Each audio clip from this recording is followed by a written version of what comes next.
Hello everyone. Today we are going to talk about Tanya's organization Fullstop.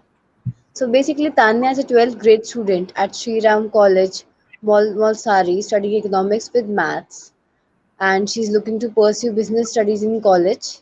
She enjoys singing, performing live, listening to music, and baking with her friends and family. So her goal is to ensure that every single menstruator has access to menstrual hygiene product that meet their requirements, dispel myths about periods, and remove the stigma around menstrual hygiene management. I'm very happy to have Tanya here today. Hope you are all right with that. I'm so sorry, Ayushi. I couldn't hear you. Could you repeat? Uh, I'm going to ask some questions to Yeah, you sure. regarding the organization. That's good. So Tanya, my first question to you is that what inspired you to start this journey at such an early age? क्योंकि आप 10th में थे और उससे 2 साल पहले ही आपने ये शुरू कर दिया था तो So, कैसे मतलब right. I So, thank you for the question. I actually started working in the field of menstrual health management 2 years ago. So, in 10th grade, huh? And it basically started when the first wave of COVID hit and everything was under lockdown. And during that time, I realized how difficult it was to gain access to items like pads, which got me thinking, how was everybody else managing during these difficult times? So, this is basically when the whole thought process started about this. And then during the second wave, I experienced period poverty at close quarters actually. So, our housekeeper, she couldn't afford sanitary pads for her daughter. So, while we did support her financially for that, so her daughter wouldn't miss school, it got me thinking about what millions of other young girls and women, stop going to school or work due to, menstrual health management costs. So it initially started when I found like-minded people at the Pure Hearts Club who are also out there to end period poverty and are developing new affordable products and driving awareness material distribution camps. And all of this got me into the area and led me to start my initiative Full Stop. that's fabulous, thinking about such deeper cause at at such an young age. Thank 8th you. में तो start ही होते हैं मुझे लगता है मतलब आधे लोगों के और आपने उसी Mhm. टाइम से मतलब फाउंडेशन खड़ी कर दी that's a great thing I must Thank you. congratulate you for that. Thank you. Thank you so much. So my second question is, I'm very curious about the thing you're doing right now. Mm-hmm. So, my curiosity is basically igniting some of the questions that is, Huh. flashing in my mind right now. So, there are so many issues regarding health and hygiene. Why do you pick this topic specifically, Tanya? Right. So we obviously know that there are multiple issues and health and hygiene, and we've been seeing a joint effort throughout the years with the government, private sectors, NGOs, citizen groups. So from a girl's perspective, I saw COVID was disrupting the life of young girls and women as they couldn't access even afford, menstrual hygiene products, and even their availability was compromised. There was a shortage of a lot of products actually during lockdown.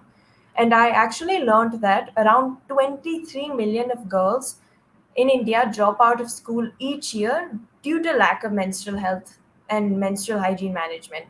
So, facilities which include access to sanitary pads, awareness of menstruation, access to clean toilets with running water, and disposal facilities. So, and in addition to this, while studying economics, I learned that, raising women's participation in the labor force to the same level as men can help boost India's GDP by 27%. So, which is obviously a very huge number. So, this is why I decided that, focusing on menstrual health management was very important. So, basically, my motto was that together we can absolutely create a world where no woman or girl is held back because of her period. That's great, Tanya. You must be very happy to know that we are in Team Vedna of Sarkari School is also working for the same cause. It's Right, reducing right. absenteeism due to menstrual issues. So, Prerna, it's natural that I'm very happy to hear about That's you and your kind of fun. organization. So, Prerna, Tana, my next question is that what is the story behind naming your organization Full Stop? So the story behind naming it Full Stop. So I realized that obviously helping women make the most of their potential is, key to India's rise on the global stage. And it starts off by ensuring, gender diversity, making sure both boys and girls are there in schools and workplace. And I could see that inadequate awareness, access, availability, and affordability of period products, and even access to clean toilets with running water and disposal facilities are really holding women back. So, obviously, we saw that 23 million girls drop out of school each year because of a lack of menstrual hygiene management facilities. And menstrual health outcomes of young girls and women are deeply impacted by their education level, economic status, and geographical location. So I saw that women in the same age group with no schooling are actually 6 times more as likely to use an unhygienic method. So, and the use of unhygienic menstrual methods of protection among rural women is almost 3 times of that as they are in urban parts. So I really realized that I wanted found Full Stop to join the fight to end period poverty in India. So together we can obviously create a world where no woman or girl is held back because of a period. So to put a full stop to period poverty. So that's basically the idea behind it. That's a very creative, approach to name your Thank organization. And Tanya, my next question to you is that what are your aspirations and hopes for the coming future, and also what do you want to become in future? Right. So, as of my aspirations and future plans right now, I just want to focus on removing all of the stigma, preconceptions about menstrual health management, and ensure that everybody has access to menstrual health products. And I will also, in the future, hopefully be able to plan a fundraiser to be able to donate various menstrual hygiene products to women all around Haryana. And I want to work closely with government schools, spread awareness among students about menstrual health management, and persuade private sector companies to use their CSR funds for offering menstrual health management products to all menstruators in India. And later, for me personally, in the future, I want to pursue business studies in college so I can help contribute to this more area with adequate knowledge and resources. That's great. Are you trying to, build a startup on your own like that? That would be, I hope so, yes, one day. A That's startup great. to basically promote women empowerment. It's a women led organization, so I feel like that would be. So, you're born for social services, actually. You're born for that. Thank you, thank you. That's great. Tanya, from your observations at the ground level, what do you think are the reasons that people are so ashamed to discuss menstruation, even when it comes to educating your daughter, being a mother or a father? Because working at Team Vedana in Sarkari school, I've also observed that girls are even very ashamed to talk about that. You know, parents are father reach a goal. So basically, everyone like girls face this issue and they are also very ashamed to talk about periods. So what are the reasons that everybody is so hesitating to talk about this topic? Right. So, thank you for the question. I feel the reason is actually pretty simple. Simply the lack of awareness and the lack of education that people have on a subject. So, I've noticed that when you don't hold the proper knowledge on a particular subject, like menstruation, and people tend to make assumptions, false assumptions, and they create this whole stigma about it. And it's because of these false assumptions that people tend to feel ashamed about talking about things like periods. And from these false assumptions, you also create traditional beliefs and taboos, like you aren't supposed to step into the house, handle dairy, go into the kitchen, go into the temple. So I feel like because of the simple lack of education and knowledge that they have on the topic, they treat it like, they create this whole image overly gruesome or image about it, that it's something that shouldn't be talked about and overly shameful, which it isn't. It's completely normal. So I feel like if we simply educate people, that will help remove, the sense of feeling shameful while talking about it. Well, that's a very apt answer because we as girls also talk to boys about periods. Sometime Yeah, yeah. when we are having very bad cramps and Yeah, mood swings, yeah, then yeah. we also talk to boys and they understand also. They Yeah, understand. yeah. Okay, it's okay. Uh, That's very apt. That's sweet answer, Tanya. Tanya, we can observe that government has started focusing on distributing pads and making toilets, but the quality of both could also be enough as a reason to infect a person's body. right. Don't you think we should also talk about the cleanliness maintained in public toilets as well as materials used in a sanitary pad provided by the government? Right, right. So, definitely, yes. I feel like it's a very important point that you brought up. I do believe that the government is doing incredible work because, as we know, the government of India launched Swachh Bharat mission from around the 2nd of October, I think 2014, with the main aim was to provide toilets for rural areas of the country. And about since then, like, so sorry, one second. I feel like 11 crore toilets have been constructed in our country under this scheme. And as per the National Annual Rural Sanitation Survey, about 99%, I would say, of the households who had access to toilets had availability of water. And, around 95% of the rural population who had access to a toilet were using it. But I definitely do believe that we can improve quality and hygiene level of toilets in public places with, public private partnership. Like our airports and flyovers have been built, under our public private partnership, and the quality has been world standard.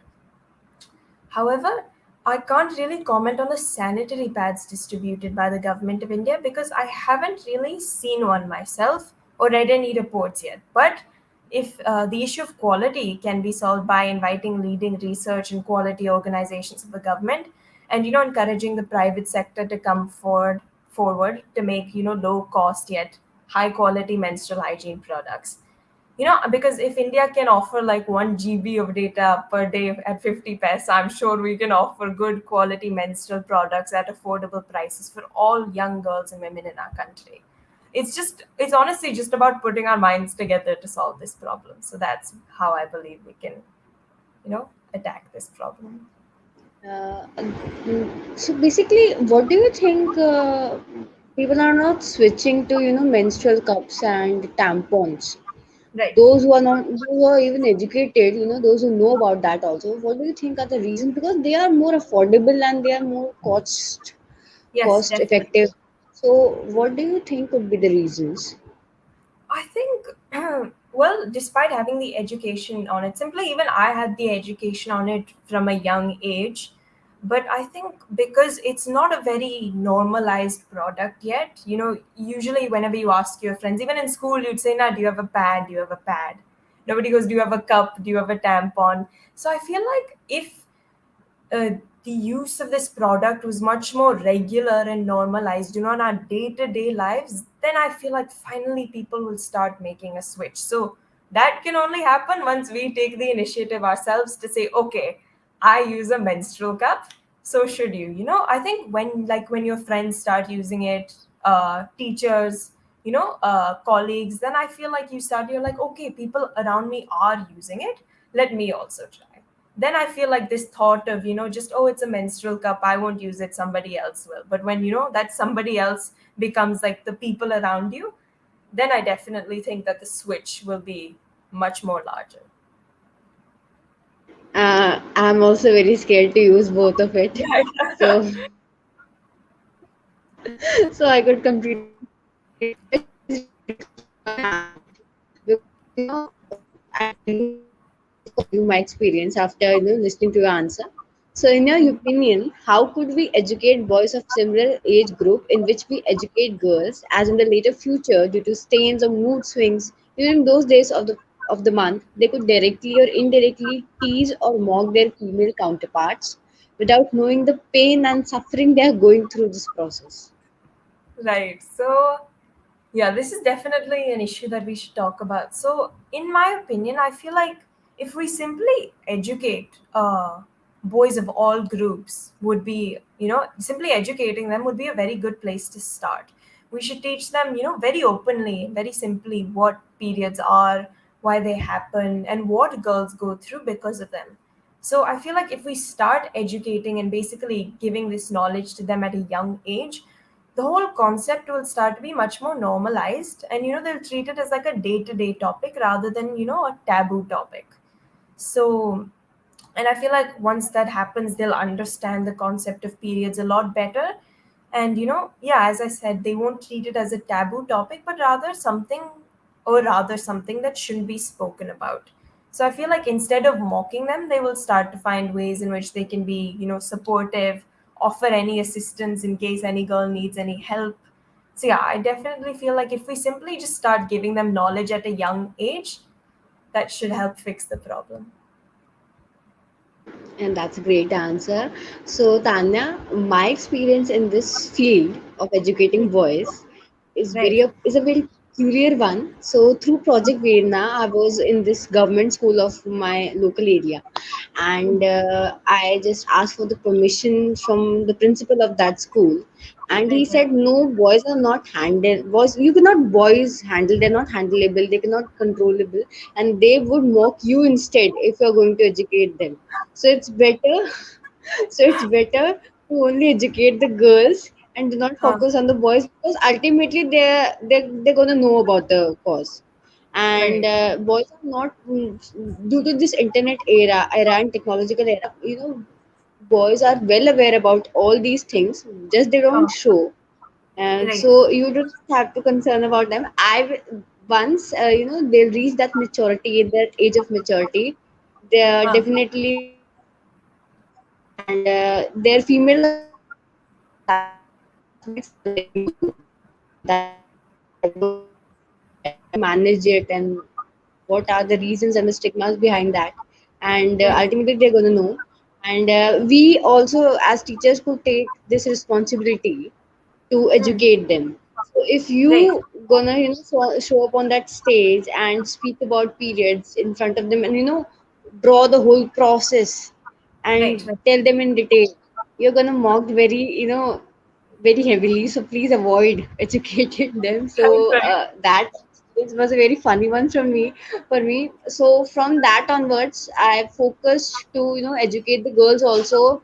And it's very sad to say that even the girls hesitate and get embarrassed very much Huh. when they hear about it. Yeah. They Yeah. start to laugh and they look at each other and they think that what's this, what is she teaching, she shouldn't say things like this in open. Right.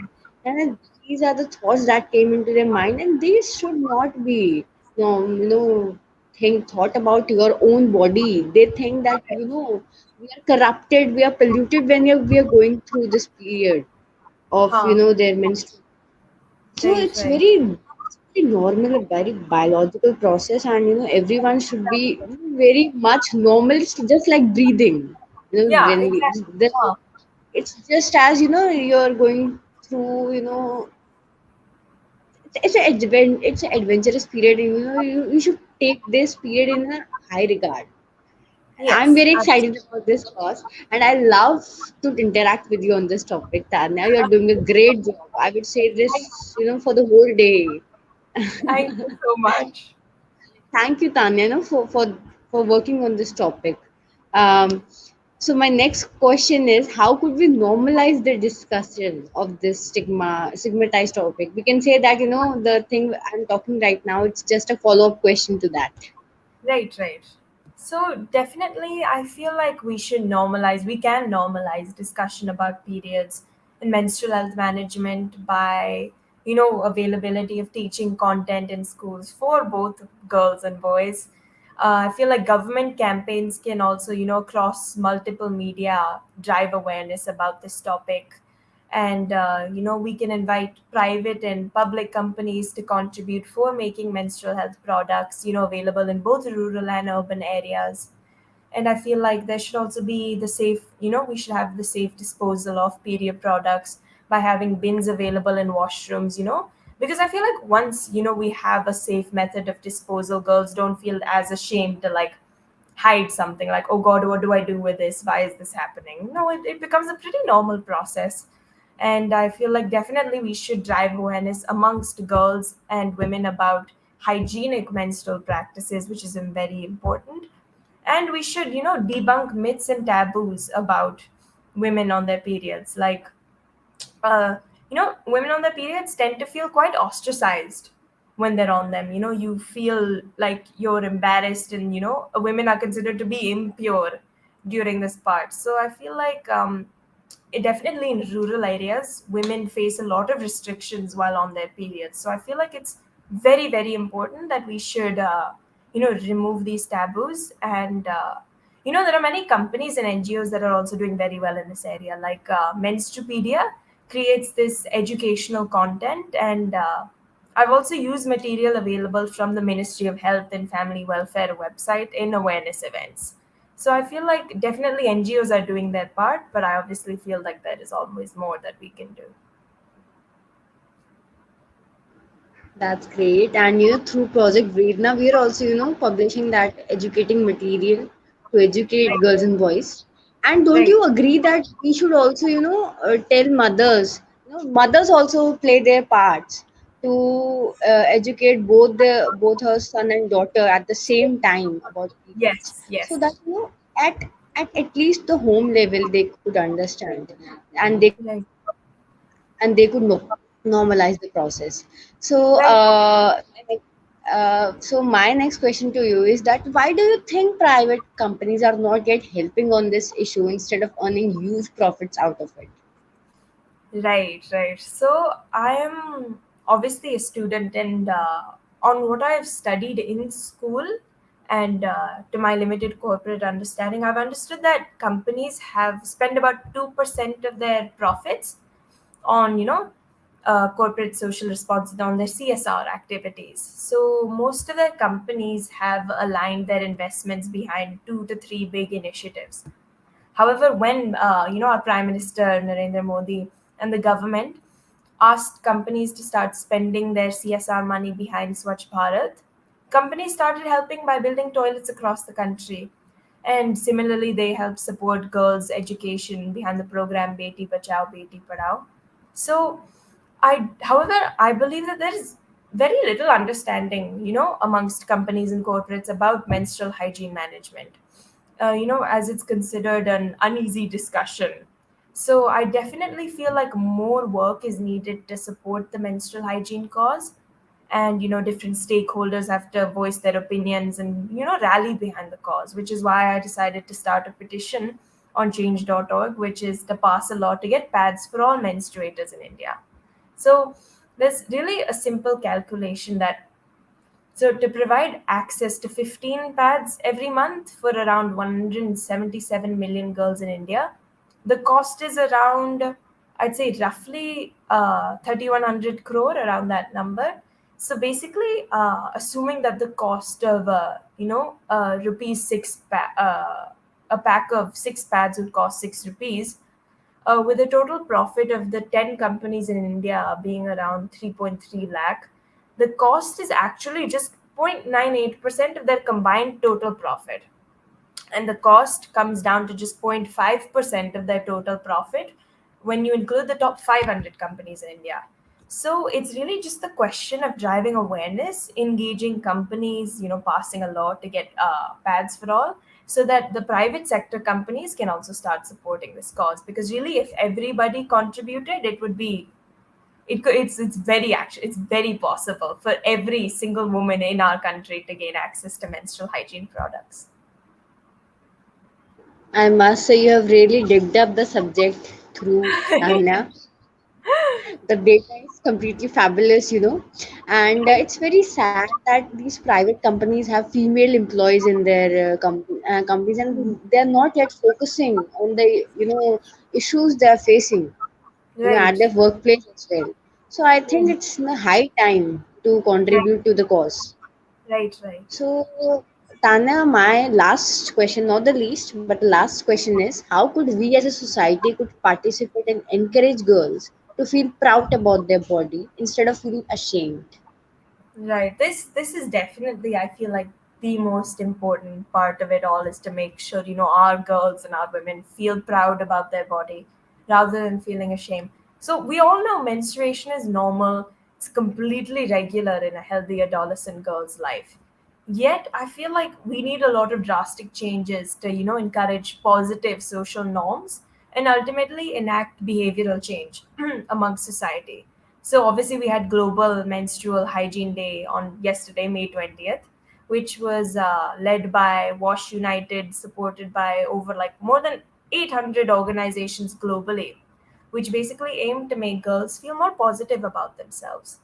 So I feel like young girls need the support of their governments to provide adequate infrastructure and access to affordable sanitary products and gender and equity for them to manage their periods.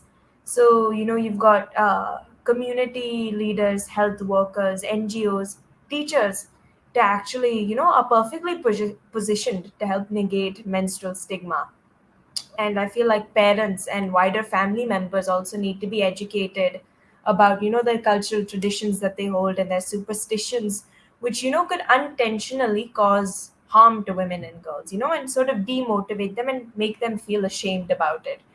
But to obviously establish pretty large scale social change, education is the key. So all girls and boys must be educated about menstruation to empower them so that they can talk comfortably and candidly about periods and menstrual like you and I are right now. So and definitely the areas which we can talk about are debunking myths around taboos and restrictions. As I said, women are tended be considered impure during this period, so we should definitely remove that thought entirely. There should be adequate period education. Girls and young women have access to accurate scientific information and hygienic practices of menstruation, and not only limited to understanding how they work, but when to expect them, how to manage them, hygienic solutions, where to access menstrual hygiene products and the methods of disposal. And I definitely feel like the most important thing is to highlight like the roles that girls play in India's progress and leadership ahead. I feel like if we sort of understand how powerful women actually are to our country and economy, I feel like then they'll start to realize that, oh, I'm an important person to society. I shouldn't let something like this cause me to feel lower or feel ashamed at all. So yeah, I definitely feel like if we look at just these 2 3 points here and there, I'm sure girls will definitely stop feeling ashamed and start feeling much more proud as they should nowadays. Yeah, they are indeed powerful because they go through a lot in their life in many phases actually. Right. Initially in the teenage they go through a period and they face cramps and all, and then in later part of their life when they get married, they go through labor pain, and it's always, it's